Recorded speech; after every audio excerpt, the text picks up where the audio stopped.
चालविसी हाती धरुणिया, चालविसी हाती धरुणिया, जेथे जातो तेथे तू माझा सांगाती. श्रोते हो नमस्कार. तुम्ही ऐकताय रेडिओ विश्वास 90.8 कम्युनिटी रेडिओ. तुमचं जगणं तुमचा आवाज आणि मी आहे आरजे श्रद्धा.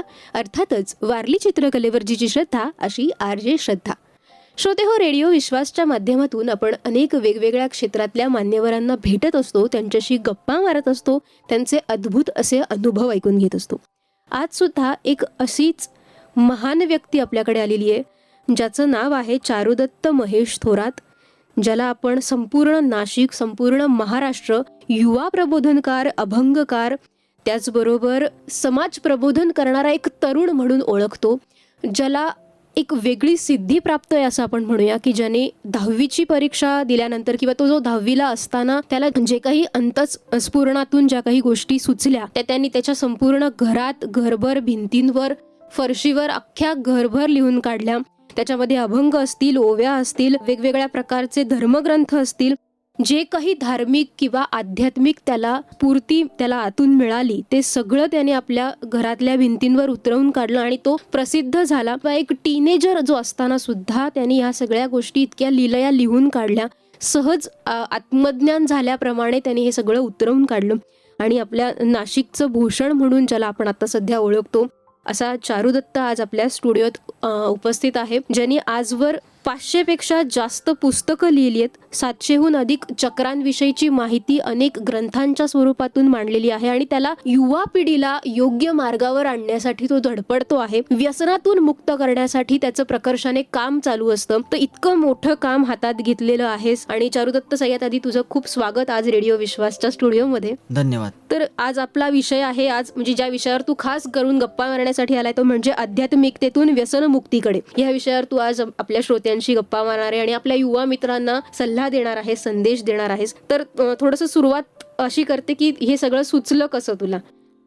नाही, लहानपणापासून मला एकतर संत परंपरेची जास्त ओढ होती आणि संत परंपरेची ओढ ही आम्हाला आमच्या घराण्यातून मिळाली किंवा ती का पूर्वजन्मापासून मिळाली. म्हणजे एकंदरीत धार्मिक परंपरा ही कुठेतरी महाराष्ट्राला मिळालेली आहे किंवा धार्मिक परंपरा ही महाराष्ट्राला लाभलेली आहे. संतांची परंपरा ही महाराष्ट्राला लाभलेली आहे. कुठेतरी संतांच्या परंपरेमधून एक स्फूर्ती आली, माता पित्यांची जी पुण्याई होती ती कुठेतरी मला मिळाली आणि त्यामुळे मला असं जाणवलं की आपण कुठेतरी संतांच्या माध्यमातून आपण जीवन जगायला पाहिजे किंवा संतांच्या जीवनाशी एकनिष्ठ होऊन आपण जीवन जगलं पाहिजे. आज आपण समाजात पाहतो की अनेक तरुण हे वेगळ्या मार्गाने जीवन जगतात, एक भौतिक मार्गाने जीवन जगतात, परंतु आज कुठेतरी एक स्वामी विवेकानंदांसारखा एक युवक पुढे येऊन कुठेतरी त्यांनी आध्यात्मिक जीवन जगून जर लोकांना कुठेतरी मार्गदर्शन केलं तर कुठेतरी आध्यात्मिक जीवन जगून सुद्धा लोकांना एक खऱ्या अर्थाने प्रेरणा मिळू शकते. त्यामुळे आपण संतांची परंपरा जी आहे ती धारण करण्याचा प्रयत्न करतोय आणि संतांच्या परंपरेतून लोकांना मार्गदर्शन करण्याचा प्रयत्न करतोय की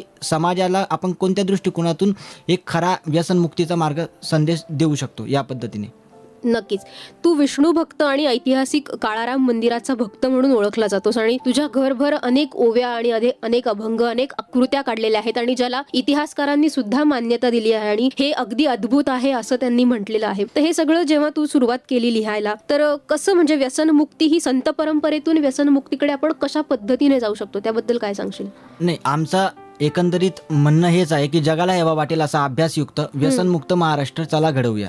म्हणजे आम्ही सुरुवातीपासून जे काम करतोय ते ह्याच लोगोखाली काम करतोय की जगाला हेवा वाटेल असा अभ्यासयुक्त व्यसनमुक्त महाराष्ट्र आपल्याला द्यायचा आहे. आणि जोपर्यंत बघा, लक्षात ठेवा की आपल्याला महाराष्ट्राचं भविष्य व्यवस्थित करायचं आहे, आपल्याला महाराष्ट्राच्या भविष्याच्या दृष्टिकोनातून आपल्याला काहीतरी एक मार्गदर्शन द्यायचं आहे. तर कुठेतरी व्यसनमुक्ती आणि अभ्यासयुक्त ह्या दोन परंपरा जर महाराष्ट्राला लाभल्या तर कुठेतरी आपण समाजाला एक वेगळी ओळख देऊ शकतो किंवा समाजाला एक वेगळी दिशा देऊ शकतो. म्हणजे व्यसनमुक्ती ही या समाजात गरजेची का आहे? कारण एकतर जोपर्यंत तुम्ही व्यसनमुक्त असतात त्यावेळेला तुमचं शरीर हे व्यवस्थित काम करतं, तुमचं मन हे व्यवस्थित काम करू शकतं. जो व्यक्ती व्यसनाच्या आधीन आहे तो व्यक्ती चांगला विचार करू शकत नाही. म्हणजे वैज्ञानिकांनी सुद्धा हे मान्य केलंय की जो व्यक्ती व्यसनाच्या आहारी जातो, जो व्यक्ती दारू किंवा अशा प्रकारे वेगवेगळ्या प्रकारचे व्यसन करतो, तो व्यक्ती नीट विचार करू शकत नाही. आणि ज्या व्यक्तीला कोणतंही व्यसन नाही, जो व्यक्ती निर्व्यसनी आहे, अर्थात व्यसन कोणतं करावं? व्यसन हे पुस्तकांचं केलं पाहिजे. आपण पुस्तकांचं वाचनाचं आपल्याला व्यसन पाहिजे, किंवा आपल्याला चांगलं ऐकण्याचं व्यसन आपलं पाहिजे, किंवा भजन कीर्तन ऐकण्याचे आपल्याला व्यसन पाहिजे. हे व्यसन जर असतील माणसाला, तर माणूस हा कुठेतरी भविष्यामध्ये उन्नत होऊ शकतो. फक्त जर त्याला द्रव्यांचं व्यसन असेल, जर त्याला फालतू अशा एक वेगवेगळ्या प्रकारच्या रसायनांचं व्यसन असेल, तर माणूस हा कुठेतरी प्रगती करू शकत नाही. थोडक्यात सांगायचं तात्पर्य असं आहे की जीवनामध्ये व्यसन हे गरजेचं आहे, परंतु व्यसन हे फक्त चांगल्याच गोष्टींचं असलं पाहिजे, पुस्तक वाचनाचं असलं पाहिजे, किंवा एखाद्या चांगले आदर्श आपण जर जीवनामध्ये घेतले, निवृत्ती ज्ञानदेव, सोपान मुक्ताबाई, एकनाथ नामदेव, तुकारामांचे आपण आदर्श जर जीवनामध्ये घेतले, तर मला असं वाटतं भक्ती परंपरा हीच जर आपल्या खऱ्या अर्थाने व्यसनयुक्त होऊ शकते. भक्ती परंपरा हीच आपले व्यसन असलं पाहिजे. बाकी विपरीत तत्व ही आपले कधी व्यसन होता कामा नये. सांगायचं तात्पर्य हेच आहे की आपण जीवनाला कोणत्या दृष्टिकोनातून पाहिलं पाहिजे, हेच शास्त्र आपण दत्ताश्रयाच्या माध्यमातून सांगू शकतो. बर, तू आजवर 500 पेक्षा जास्त पुस्तकं लिहिली आहेत, तर ते कोणकोणते विषय आतापर्यंत तू निर्माण केलेस किंवा तू कशी रचना केलीस त्याबद्दल काय सांगशील? खरं तर आपण जे पुस्तकं लिहितो किंवा आपण जे ग्रंथ लिहितो, ते सगळे ग्रंथ आपल्याला आंतरस्फूर्तीतून येतात.